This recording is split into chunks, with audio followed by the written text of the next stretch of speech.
ভাই আজকে ঈদের দিন, কত জায়গায় মানুষের কত জায়গায় ঘুরতে যাইতে আছে, আর এই কপালটা গুনে কত জায়গায় ঘুরতে যাইতেই না। দিয়েছি একটু তরমুজ খাত দেওয়া লাগে পরি, আছে কটা ছাগল মাই রাখি লোকে কিনছি। হ্যাঁ, বৃষ্টি তো ঘাস খাওয়া লাগে ভাই। গরিবের সুখ কোথায় নাই মনে হয়। যাক, যদি মাওলা কোনোদিন সুখ দেয়, ঘোরার যদি সময় দেয়, ইনশাল্লাহ গরমু। এখন ভাই আমার নিজের পেটটা যদি ভরে আমি শান্তি পাবো। ছাগলে যদি পেট না ভরে ভাই, ওটাও তো একটা বোবার জিনিস, ওরাও তো একটা খাদ্য আছে, প্রয়োজন আছে।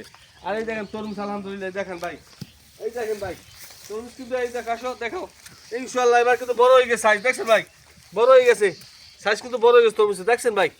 হ্যাঁ, বৃষ্টির মধ্যে পরে দিয়ে কিনলে খুঁজতেন ভাই, বৃষ্টির মধ্যে গুঁড়োগারা বেশি, চোর গুরুয়ারা বড় মাইসে চুরি করে না, পতেঙ্গা চুরি করে 8-10 বছর 15 বছর পোলা পানে। যাক, আল্লাহ যা করে ভালো লাগে করে। আজকে বৃষ্টি হয়েছে আমার জন্য ভালো হয়েছে ভাই, নাহলে আরও একটা যাতে আমার খরচা হইতে বাচ্চা করলো গিয়ে ঘুরতে যেতে।